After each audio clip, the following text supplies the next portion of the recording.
So, Laura, welcome again to the Animal Rights Show on this. Well, is it? It's. I mean, obviously, bittersweet, isn't it? I suppose where we start. Roger, before we begin, I just saw in the chat Tim Barford has written "Merry Christmas" in Greek. Thank you, Tim. Merry Christmas to you. Oh, how clever! Oh, well done, Tim. Okay, well, we could say a few hellos. You can say it in Yorkshire for me. I'll put up the hellos, and you can tell us about the year you've had, Wendy and Nella, for 5 minutes, and then we'll concentrate with Laura on some of the more serious stuff that we've got to talk about. I was going to say hello to Laura as well, because I didn't get to say hello before, because I was... Hello. Hello. Nice to see you, Laura. Nice to see you too, and happy Christmas holidays as much as possible at the moment. Yeah, definitely. And so how are you, Laura? How are you doing? How's your end of year? It's been okay. It's been very hectic. And obviously dealing with the situation in Gaza, that's been really rough. I guess I'll get into that more in the show, but yeah, I mean, yeah, how's your holiday been? Yeah, it's weird. It's a weird time, isn't it? I think you do start reflecting a little bit more, don't you? I'm trying to find my other ear. Oh, there it is. You start reflecting, don't you, about what's gone on in the year, and then what you're going to be doing next year, and the plans you've got, the things you haven't done, things you want to be doing, and it's quite a strange time for that, isn't it? And also, I think wherever we are as vegans, it's a strange time because. And it's like you're saying, have as much of a happy holiday as you can. I think that's always true for us, isn't it? Because you're trying to navigate all the violations that are so in our faces right about now as well. And, people talking about violations is so normalized. And it's just navigating all of that is so difficult, isn't it? Yeah, that's a really hard one. I know. It's like always, I'm going to have to deal, obviously, with, a dinner, most likely with a corpse on the table, and that is such a form of normalized violence that, isn't even questioned ever. And yeah, I mean, it's like, of course, I'm not one of these people who thinks, we just make everybody vegan and then the world will be peaceful. But at the same time, yes, there is something to the idea that is such a normalization of violence. And then, that kind of does set the template in some ways for normalization of violence in other ways as well. So, yeah. I mean, it would be interesting. It would be amazing, for people to start thinking about, peace on earth in these deeper ways, the deeper ramifications of the meaning of that. Yeah, totally. So I'm distracted by Roger's hat as well. Yeah, it's interfering with the green screen, so I'm going to take it off. I think. Oh no, it looks good though. It does look good. I love your hat, Nella. Oh, thank you. Yours is a bit more. Yours is a bit more glamorous. Christmas hat. I didn't feel Christmassy this year, so I haven't done anything. I haven't written any cards. I haven't decorated the house. It was just the hut this morning, so I'm really happy. I'm spending Christmas with you all. It amazes me though that for the majority of people, I don't know if this is a superficial, judgment, but it seems that despite everything that's happening in the world, it's Christmas as usual, and I find it deeply annoying.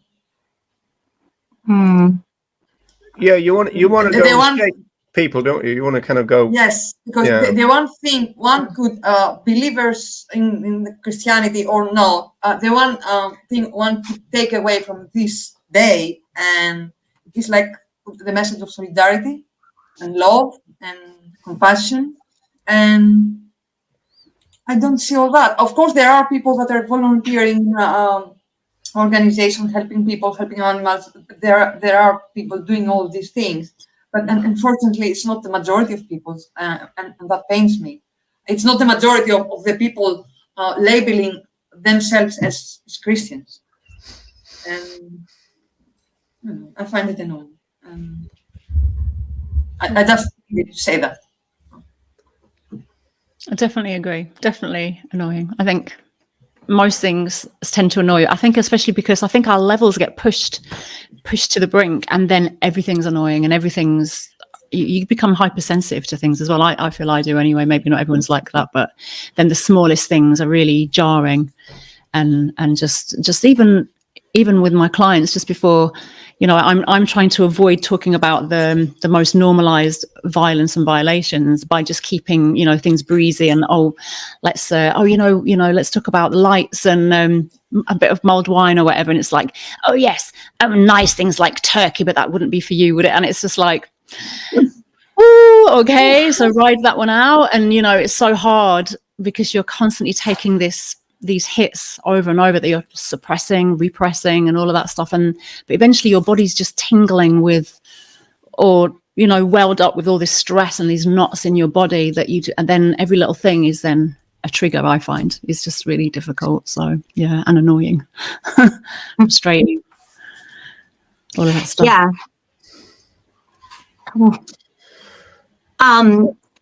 I was going to say, it's like really hard to, yes, live in this world when you are so like hypersensitized to everything. And that's not the norm. And that's not, that's not socially acceptable. That is something that, you're seen as the disruptor, or you're seen as the problem.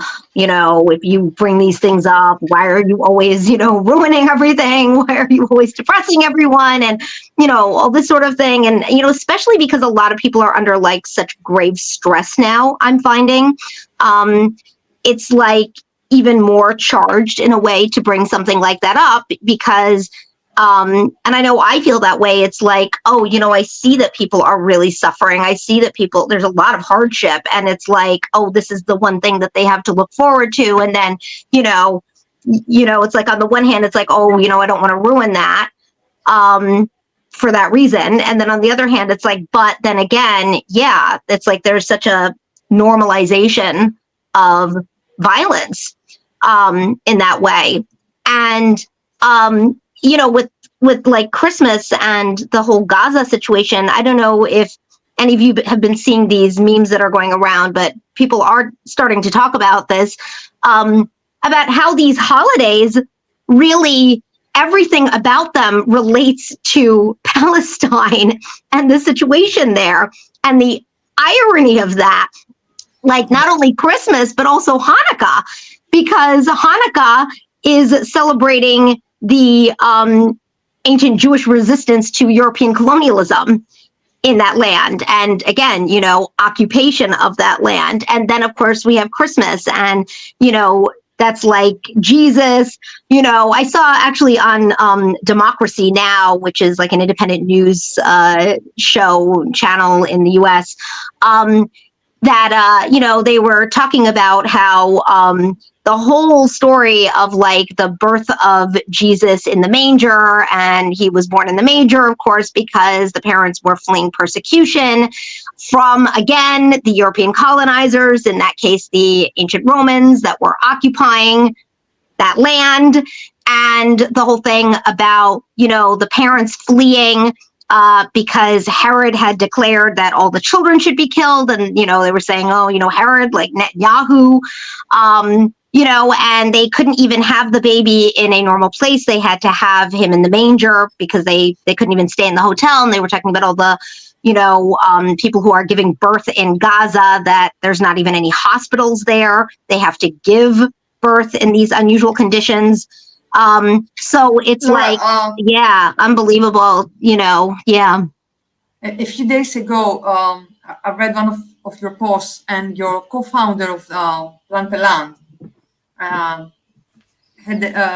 a new baby, and obviously his wife had the baby in very unusual and harsh conditions, and you were asking for a medic or some medical professional in the general area of the Gaza. Did anyone was there to help them?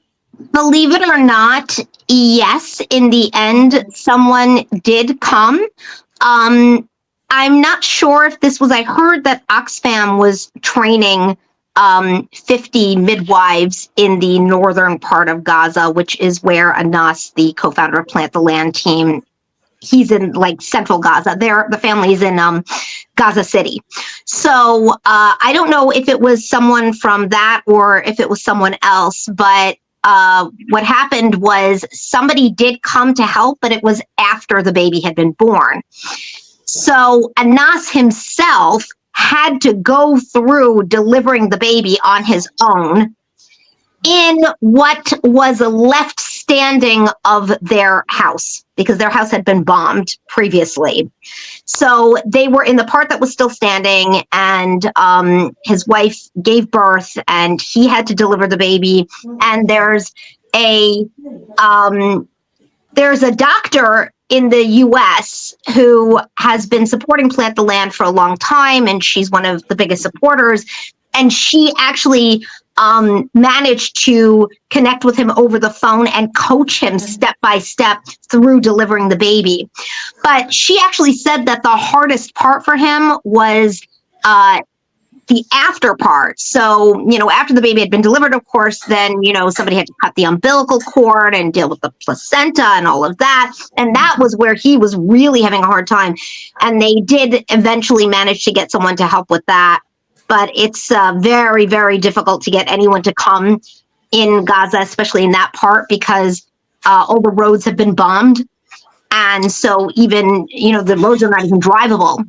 On top of, obviously being very dangerous, the bombs are coming down all the time. But, even if you're willing to risk it, the roads are just not drivable. So, yeah, it's very, very difficult to find anyone to come and help with anything. Not to mention the snipers. I heard that they're doing cesarean sections without anesthetic. Yeah. Which is almost like impossible to imagine the pain of that. Right? No way. And I know one surgeon actually amputated a leg of a relative without anesthetic, but they died because they were in so much pain. Oh my God. So, that's so horrible. It's the end, amazing, isn't it? Do you know what or which organizations are still operating on the ground for humans and non-humans that people could support? Well, there's definitely Oxfam, Doctors Without Borders, UNRWA, that's a UN agency. So those are like some of the big ones. Mm-hmm. But I know for smaller ones, well, there's Jewish Voice for Peace, and I know that they are managing to get some aid in. And then there's a new vegan organization aside from Plant the Land, which I think Roger had mentioned he was going to show. They're doing a fundraiser now, so they're trying to get some help in. There is more ability to get help into the south of Gaza, right? Vegans for Gaza. Yeah, there's more ability to get aid into the south of Gaza. That's where the Egyptian border is, and that's where all the trucks are coming in. And I've heard that they even have ATM machines that are still working there.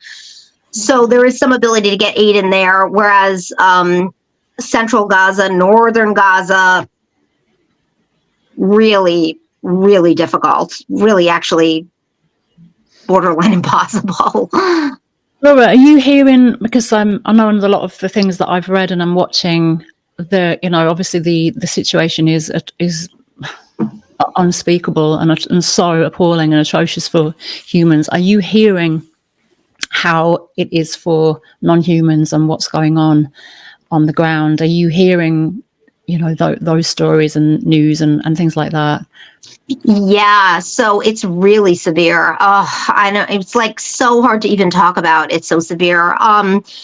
Number one, obviously, masses of animals are dying from the bombing from the starvation, lack of clean water to drink. Now there's disease breaking out, cholera and whatnot. Obviously, that is affecting both human and non-human populations.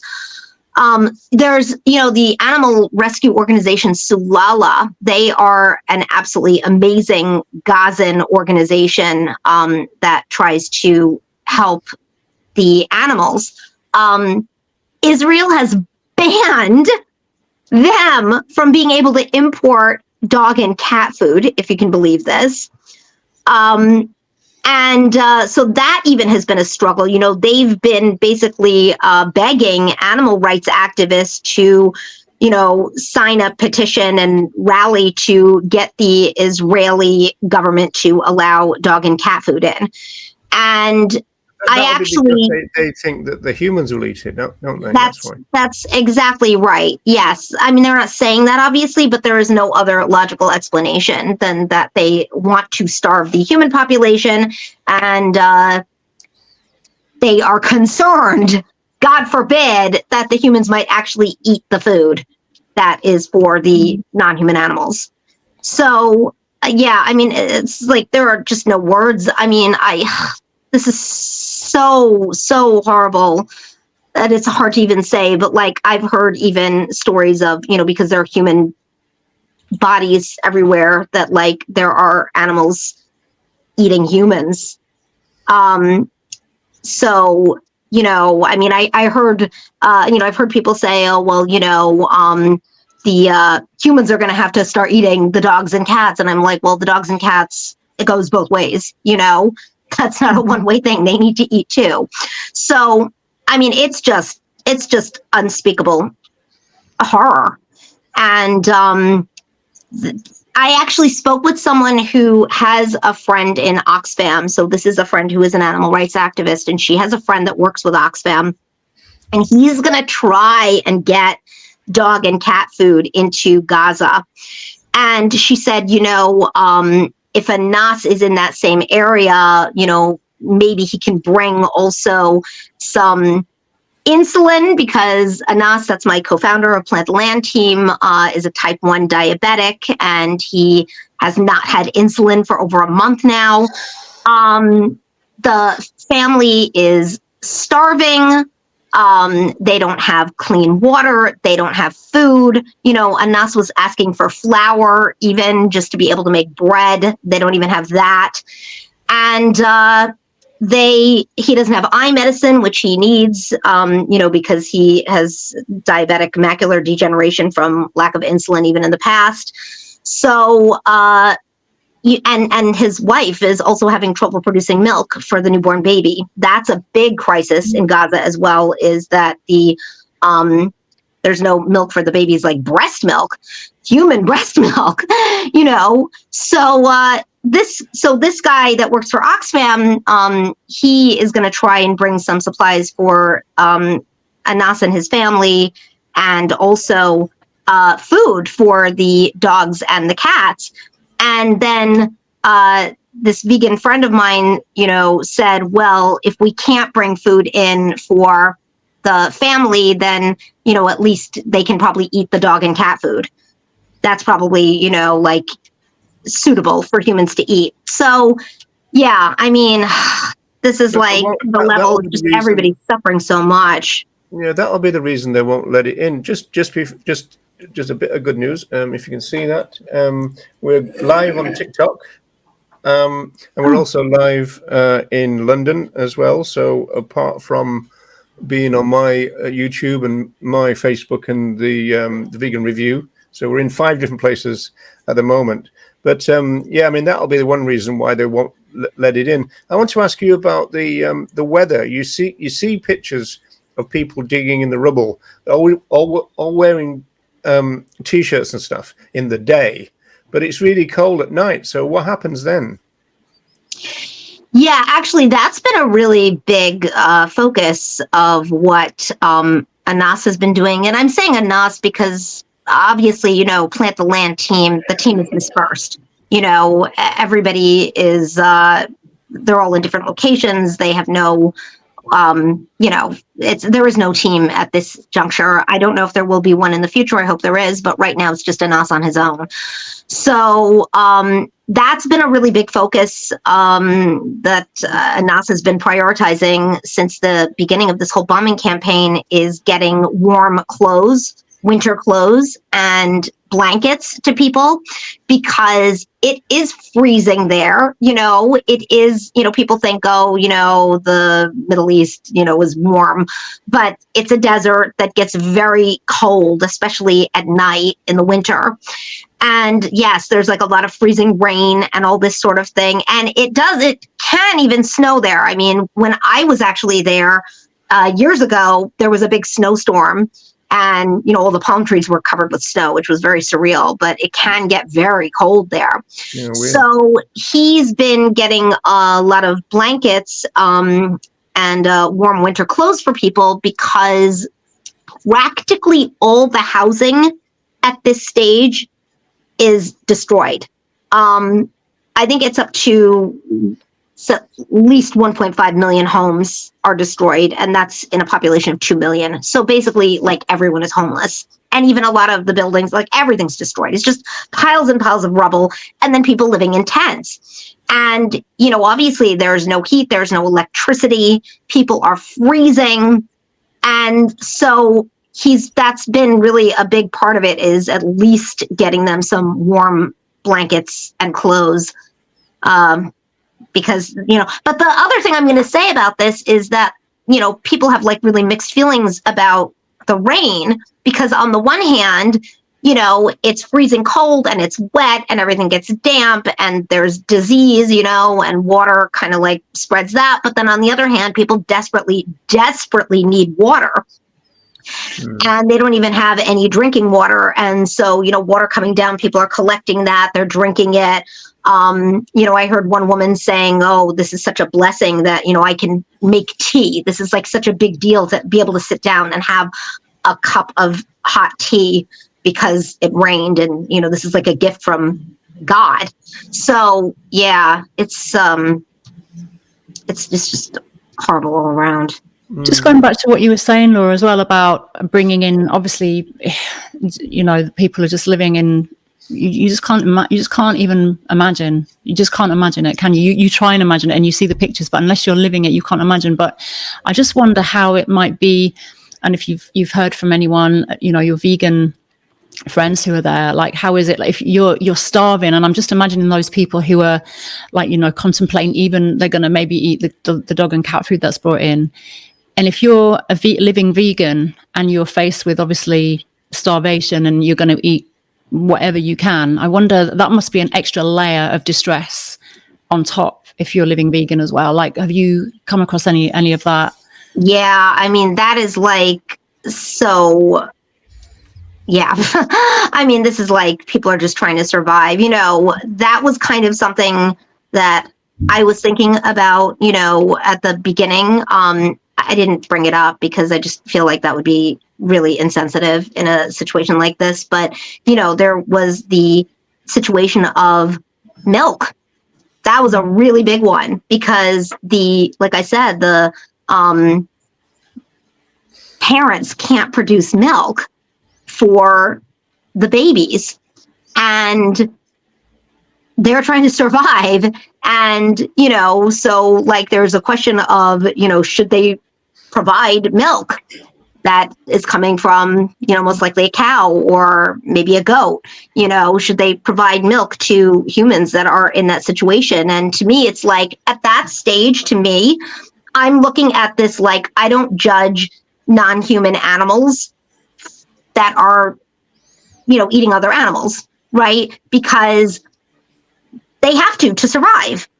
And so why would I judge humans where it's, literally a case of survival? Of course I wouldn't, And I've actually had this discussion with vegans before, where I will say that in a situation like this, and then they'll say, some of them, well, but that's because, other non-human animals, they don't have morals. They can't think that way, that it would be unethical to eat another sentient being. And I'm like, that sounds like a speciesist argument to me. You know? Other animals have morals. They have a different kind of morality. It depends on the species, but of course they do have morals. Every very much so. Our own moral framework, absolutely, yeah. Yeah, very much so. So it's like, since I don't believe that, since I never would think that other species don't have morals, I have to look at it in terms of survival, right? They are eating other animals because that is what it takes to survive. And it is the same thing in this situation. When it comes to survival, I wouldn't even judge people who are eating other humans in that sort of a situation, you know, because I've had, that's another argument I've had from vegans is, oh, well, but you would feel differently if it was humans eating humans. And I'm like, not if it was survival. No, actually, I wouldn't, because it's like, you can't sit here in your place of privilege and look at somebody in a situation like that and be like, oh, but you shouldn't be, doing this, that, and the other, it's like, no, you have to do what you have to do to survive. Mm. And there's some interesting points there. I mean, philosophically, I suppose we could argue about moral agency in other animals. What about the omnivores? But let's leave that to one side. One thing, of course, is it struck me when you were talking, Laura, that this is almost like probably the reason that they put practicable and possible in the definition. Not because Sainsbury's is closed today or something. So something like that. But also in terms of going back to the animals and their plight, and also the vegans' terrible situation. Watching the so-called beasts of burden being overloaded and everything for the vegans in Gaza must be so difficult, because who's going to listen to anybody? If you kind of bring that up and go, hang on, look what you've done to this donkey. They're going, this donkey, right? So, that it must be very, very difficult. Yeah. Yeah, even under quote unquote normal circumstances in Gaza, actually all of these things that we're saying basically would still apply, because let's not forget that they have been living under sanctions for the last 17 years. So for anyone listening who doesn't know kind of the backstory, Israel has been containing the population of Gaza for 17 years, where they can't enter or exit their own land. They can't import or export goods. And they are in a state of chronic, some variation of famine. They've been in that for 17 years already. All of this is just like an extreme intensification of what was already going on. They already had a massive shortage of, clean drinking water, of food, of electricity, heat, the most basic things for survival. Already they were dealing with that sort of situation. So, and then, before that, they were living under Israeli military occupation and apartheid conditions for many decades before that, just as they are continuing to live under in the Palestinian West Bank that is occupied by the Israeli military and apartheid settlements. So, this already was really unimaginable living conditions even before this current bombing campaign.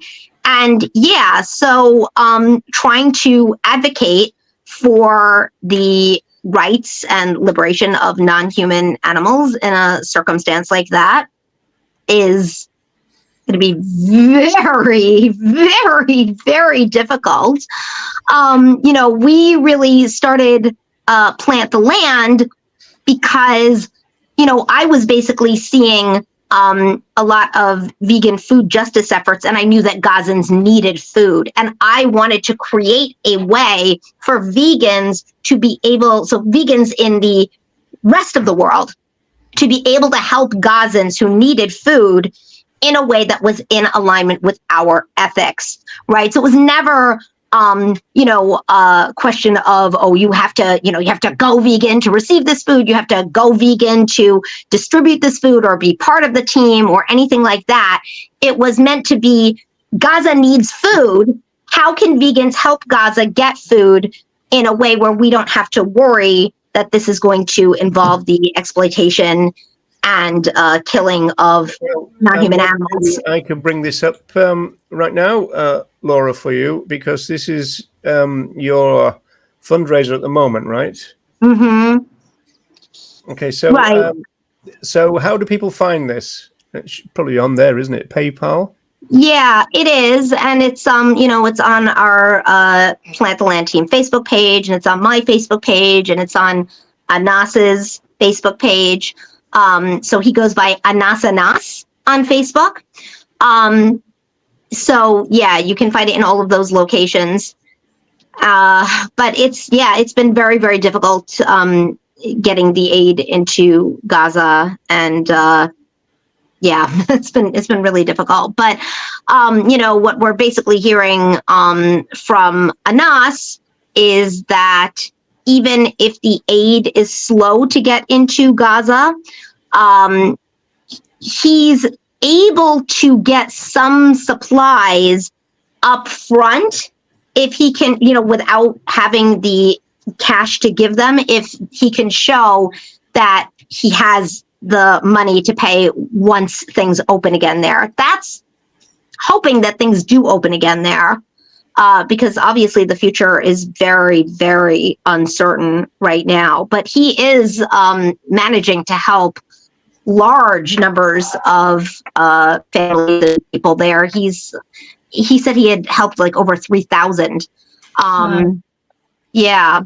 So he's amazingly somehow managing to carry on in the midst of all of this. That's amazing. Incredible. Laura, I wanted to ask you something actually, because obviously there's so much going on around this whole issue at the moment, even within like the vegan movement. And I just wondered what your perspective is when you hear people say, as vegans, as animal rights activists, we need to stay in our lane. And it's obviously we're here for non-humans. The movement is all about non-humans or anti-speciesists, and we need to just focus on that and stay in our lane. And we don't need to be getting involved in human issues, because humans have got their own people fighting for their causes. We need to focus on the other animals because we're the only movement they've got. What's your perspective on that, and what is your reaction to that? I mean, I have so many things that I could say about that, but I have to say that it's really, I could do an hour just answering that question, honestly. But one thing that I have to say is, do you want to stay in your lane? Do you want to remain a marginalized movement? Do you want to just keep people who are already active in the animal rights movement or already vegan? Do you just want to keep it to them? Because that's like, what is your ultimate goal here? Because if you want to expand this movement and you want to make veganism accessible to everyone and to have it be a vegan world, wouldn't your natural next move towards that goal be to actually make vegan food available to people who need food? I mean, that is just like a wow. So, that, like, anybody saying that is, I have to question what are their goals ultimately, because that does not sound to me like what they actually want is a liberated world for all the species. That sounds to me like their goal is to keep the vegan movement an exclusionary movement that just a small elite group of people who have the ability to go vegan, because goodness knows when we're talking about a situation like Gaza, they don't have that ability. I think anybody who disagrees with that in those sorts of circumstances, I don't have anything to say to them, because they're just, they're too far gone. But wouldn't you want to make this something that everybody can have access to and participate in, it's just unbelievable to me that somebody would be saying that in response to something like this. And, I mean, I have so much more that I could say about that. Yeah. Thank you, Deb Thompson's comment. Exactly. And I mean, as I've said before, it's also like a question of if this is a movement that is telling people to go vegan because that's the right thing to do, because we want to increase empathy in people, right? Isn't that what this is all about? Is making people feel, sensitizing people to the suffering of others, the right? ultimate peace movement. Yeah, so it's like, I mean, that's what I thought it was going to be. When I first went vegan, that was what I thought it was going to be. It was like, this is the ultimate, frontier of, really being empathetic and compassionate and standing for liberation and justice for all. And then, I started hearing comments like that, and I was like, what?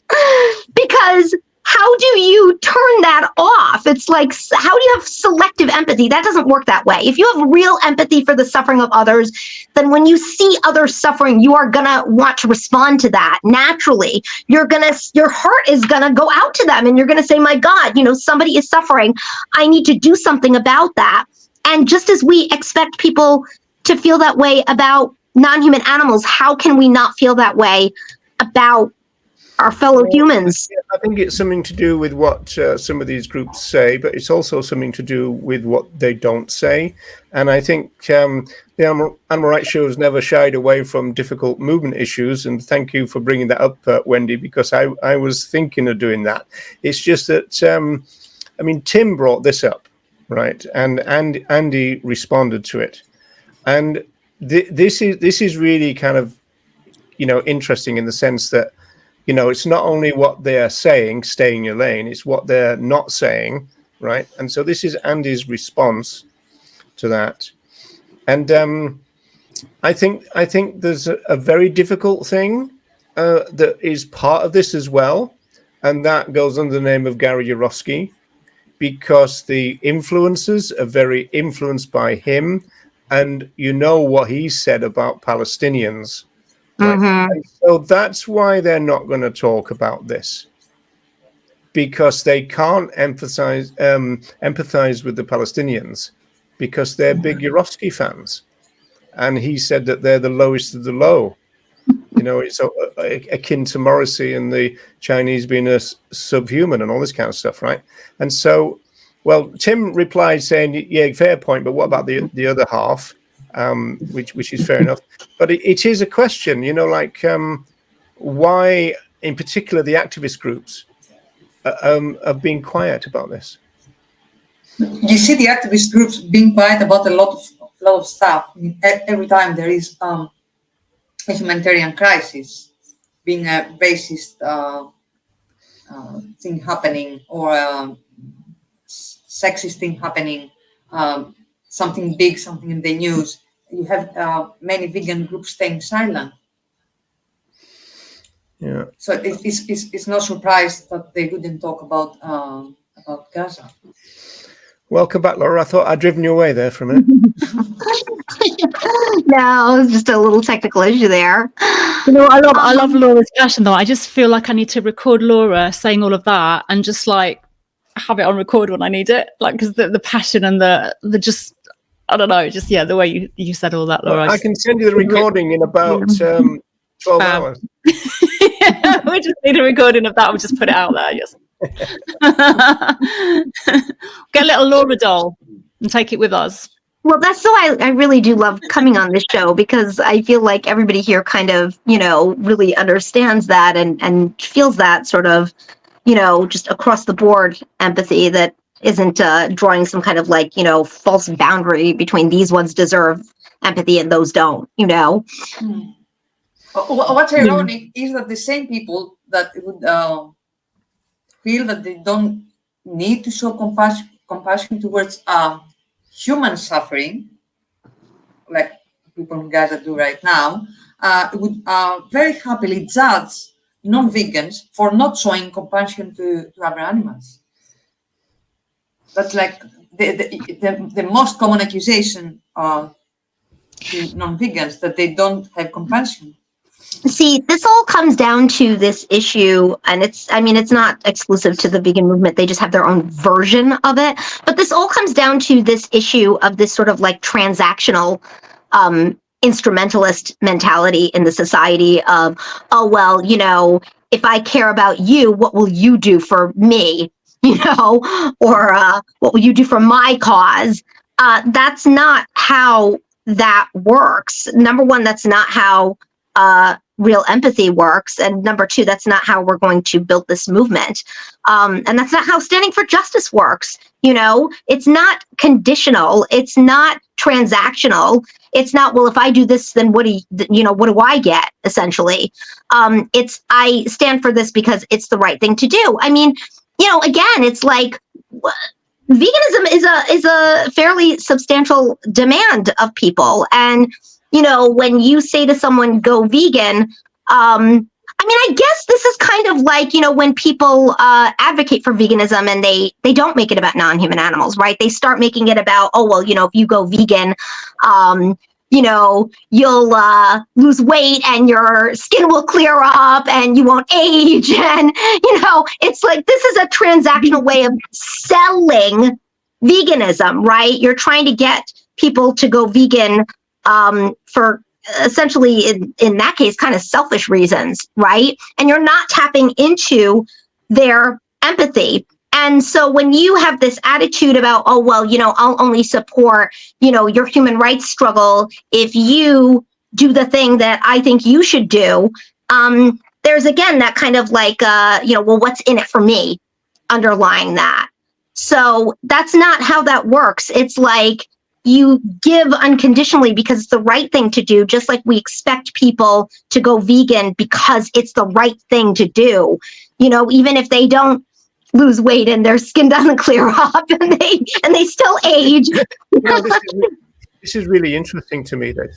I've just thought of this as you've been saying this, Laura. This is really insightful because Leslie Cross said that veganism was a giving without a getting. That's how he put it, right? Exactly. But in the modern movement, we've got this animal lover thing, and we've even got a vegan strategist talking about a symbiotic relationship now between vegans and other animals. We can take their eggs and all this kind of stuff. Awesome. And it's as though, but I think with the animal lover thing, it's that's what they've got to give us. They've got to love us back, otherwise we ain't going to care. Well, that's not veganism. That's not love either. No. I mean, that's kind of the interesting thing is like, oh, well, I'll do this for you, but you have to love me back. That's not love. That's, emotional blackmail, manipulation. Coercion. Yeah. I mean, that's like, we really need to think about what we're doing here. And I mean, that's not to say like, I really believe in the idea of veganism as a multidimensional liberation movement that can serve as a liberating force and should serve as a liberating force for humans too. So, I'm not saying that there can't be that side to it. I certainly talk a lot about that side to it. It's multi-species liberation, right? Look at how our species is suffering as a result of the terrible things that we do to the other species. So, I mean, I don't want to like say that, oh, it should only be like, what you said, but I think there's difference between like the whole thing about giving and getting, right? There's a difference between I give so I can get versus solidarity, versus this idea of, that great quote that I always talk about, I love, from Lilia Watson, the Aboriginal artist and scholar in Australia. And she said, if you've come here to help me, save your efforts. But if you've come here because you realize that your liberation is tied up with mine, then let us work together. Right? So, I mean, I think there's a difference between what she's talking about is solidarity. And I do think that it is important for us, for our species, to look at this as solidarity with the other species of we have a partnership in a way of striving towards a common goal that's going to benefit all of us. But I think that's very different than a transactional mentality of, well, you know, I'll do the right thing by you, but what do I get in return? Those are two different things. Do you feel like, Laura, that in the modern world, and especially in the global north, or whatever we want to call it, the West, that we seem to have lost that sense of solidarity, and even a little within the animal rights movement as well? Like, I know there are people who have been in the movement a long, long time who would have seen a lot of changes. I've been in it quite a while. Roger's been in it longer than I have. You know, Nella's been in it a while as well, and you as well. Like, we've all seen these changes.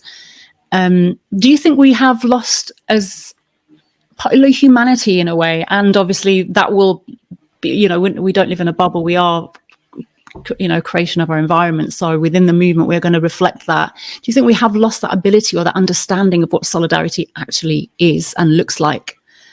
Absolutely. Yes, majorly. I think it is hard actually for most people in this society to wrap their brains around what that means. And I feel like it turns into this sort of thing where, you know, because people don't have an understanding of solidarity, they either think in terms of this really kind of like, I'm going to use the word sociopathic, kind of, you know, everyone out for themselves, you know, this social Darwinism sort of mentality that I've spoken about on this show before, which, you know, ironically, again, is rooted in conceptions of, you know, animals and nature, other animals in nature, and this, you know, projection onto them as being everyone out for themselves, dog eat dog, survival of the fittest, you know, so you've got that side to it. Or you've got this side to it that is the charity model of, oh, you know, I'm going to help the poor and underprivileged and oppressed. And, you know, I mean, people have spoken about the saviorism in the vegan movement. That's really a manifestation of that, right? It's like, I'm the, you know, human savior. Of course, in many cases, you know, the white male savior, right? Coming to help the poor, little defenseless, non-human animals. And solidarity, on the other hand, is neither of those things. Solidarity is exactly what Lilia Watson said. I realize that my liberation is bound up in yours and vice versa. And so this isn't me being the savior who's come to help you. This is, I want to forge a partnership with you that we collectively strive for the liberation of all of us.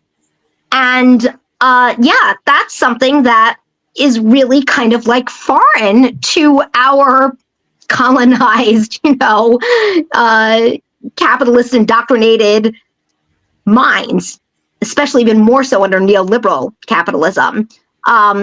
So yeah, I mean, that's something that I feel a little bit like there's starting to be a little more of an awareness that this is something that we've lost and that this is something that we need to cultivate an awareness around, just in, you know, the last few years.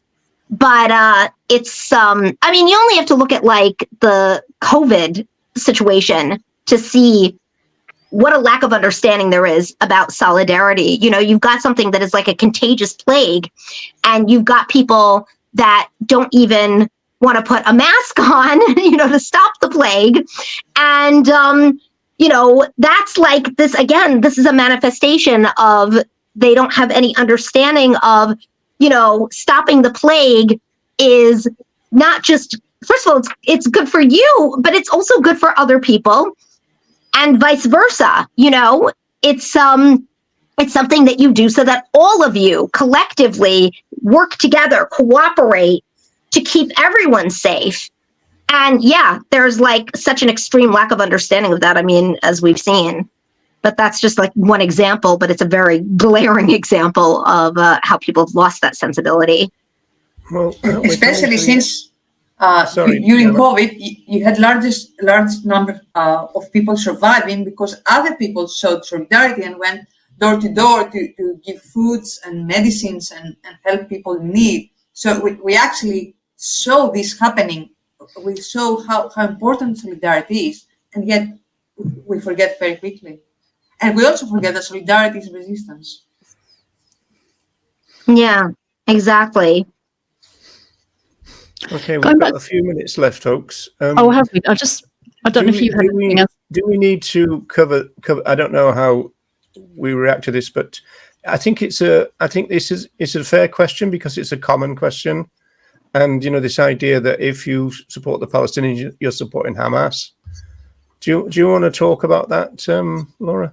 I think it's kind of funny that people see it that way because for those who don't know, Israel played a direct role in creating Hamas in the first place and was supporting Hamas up until really actually very recently. And the reason why they did that was because they did not want one political party. So for those who don't know, Hamas is a political party in Gaza. It is a political party in the Palestinians. In Palestine, even though Palestine is not recognized as a country by some of the countries that we live in, but it is a political party. And so, just like Likud party is a political party in Israel. And so Israel did not want any one political party of the Palestinians to gain so much power. And at that time, when they helped to create Hamas, what's now called Fatah, or the Palestinian Authority, was being led by Yasser Arafat, and it was gaining a lot of power. And so Israel helped to create Hamas to break that up. And, up until very recently, it was still doing that. So, it's like, well, gee, you could say that supporting Israel then would be supporting Hamas, right? In that case, since they helped to create Hamas. But that aside, it's like, wow,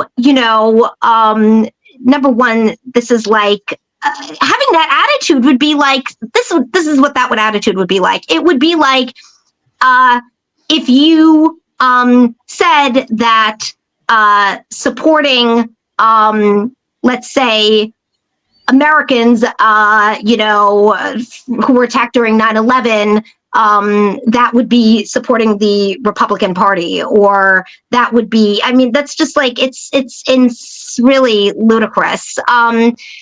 And, Hamas, of course, is the government of Gaza, and they are Palestinian, and they have been living, of course, Gaza's been living under Israeli military control, ongoing bombing, for many years before this, and starving and all this sort of thing. So, Hamas, I think it's like any time that you're doing that to a people, there's going to be eventually, it's like, what do they say? Violence begets violence, right?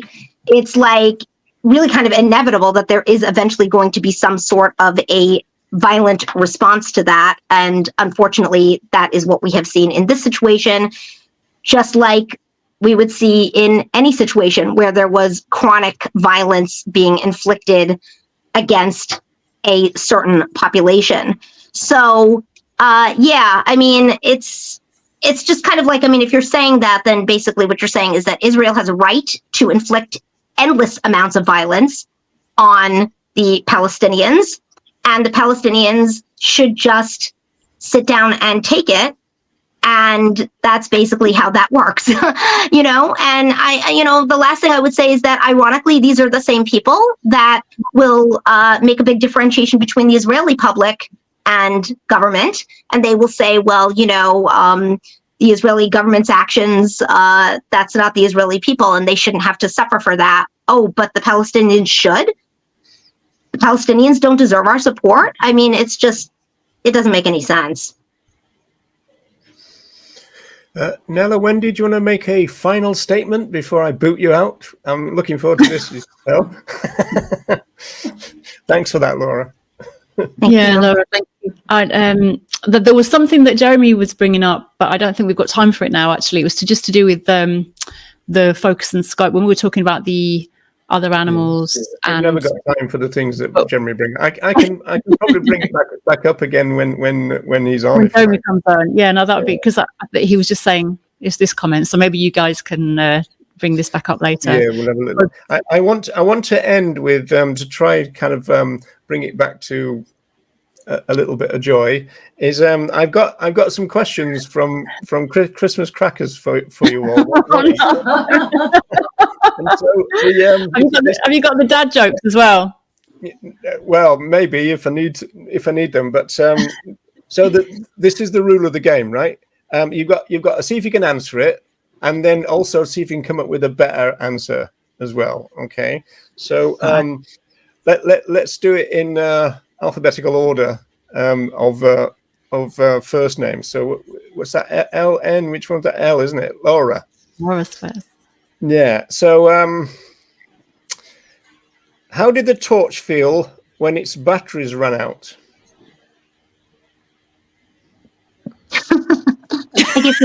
I guess it feels burned out. That's a good one. Okay. Oh, you're good. That's actually really good. The official answer is delighted. That's not bad, is it? I mean, So Nella, what do you call a vicar on a moped?